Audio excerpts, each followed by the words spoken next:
দীর্ঘদিন ফ্যাসিস্ট স্বৈরাচারী দোসর সরকারের দ্বারায় বাংলাদেশের প্রত্যেকটা শিক্ষা প্রতিষ্ঠান, প্রত্যেকটা অঞ্চল এবং নিপীড়িত নির্যাতিত মানুষ দুর্নীতির ঝড়ে লণ্ডভণ্ড হয়ে গিয়েছে,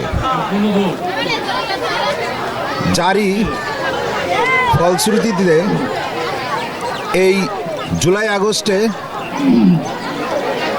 স্বৈরাচার সরকার ছাত্র আন্দোলনের মাধ্যমে বিদায় হয়েছে।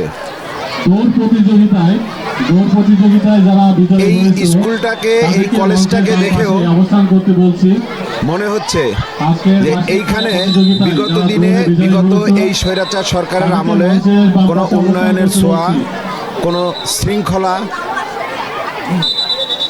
এমন স্থাপনা দেখা যায়নি, দেখা যাচ্ছেও না।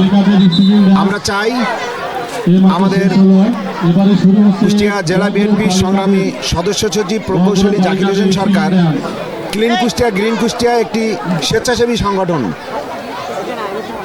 প্রতিষ্ঠাতা, স্বেচ্ছাসেবী সংগঠন রূপ দিয়েছেন আমাদের মাঝে। এই স্বেচ্ছাসেবী সংগঠনের মধ্যে একটা এজেন্ডা আছে শিক্ষা প্রতিষ্ঠানে শিক্ষার মান উন্নয়ন করা, শিক্ষকদের আলাদা প্রশিক্ষণের ব্যবস্থা করা এবং শিক্ষা প্রতিষ্ঠানের আওতাভুক্ত সুন্দর সুশৃঙ্খলভাবে বৃক্ষরোপণ করে একটা সুন্দর পরিবেশ সম্মত, মানসম্মত পর্যটন গড়ে তোলার লক্ষ্যে আমরা আমাদের এই নবগঠিত কমিটির সভাপতির মাধ্যমে আমাদের জেলা নেতৃবৃন্দর কাছে, আমাদের দায়িত্বশীলদের কাছে এই আস্থা রাখবো সামনের দিনে এই শিক্ষা প্রতিষ্ঠানটাও যেন সুন্দর সুশৃঙ্খল প্রাণ ফিরে পায়। অত্র অঞ্চলের যারা শিক্ষার্থীবৃন্দ আছেন তারা যেন সুন্দর মনোরম পরিবেশে এখানে পাঠদানের ব্যবস্থা গ্রহণ করতে পারেন। স্কুলে আগে অনেক প্রাণোজ্জ্বল স্কুল ছিল, এখন যে অবস্থা দেখছি অনেক ভঙ্গুর অবস্থা। সরকারের আমলে কিছু শিক্ষা প্রতিষ্ঠানের কোনো উন্নয়নের ছোঁয়া লাগে নাই।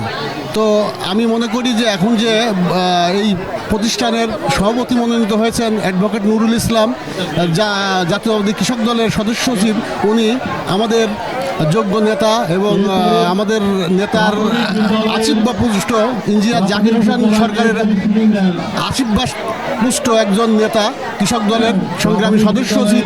উনি অনেক সৎ এবং নির্ভীক এবং আমি মনে করি ওনার দ্বারাই এই প্রতিষ্ঠান অনেক উন্নয়ন হবে এবং এই প্রতিষ্ঠানের প্রাণ ফিরে দিতে উনি সার্বিক সহযোগিতা করবে। আমাদের নেতা ইঞ্জিনিয়ার জাকির হোসেন সরকার ওনাকে সহযোগিতা করবেন আমি আশা করি।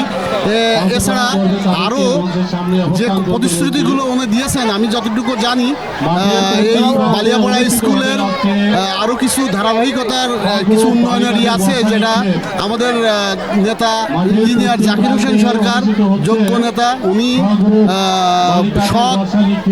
সৎ মানুষকে বিভিন্নভাবে উৎসাহিত করেন। তার ভিতরে আমাদের এই স্কুলের প্রতিষ্ঠানের সুযোগ্য সভাপতি নুরুল ইসলাম, সে আশা করি এই প্রতিষ্ঠানকে উন্নয়ন করার জন্য সার্বিক সহযোগিতা করবে।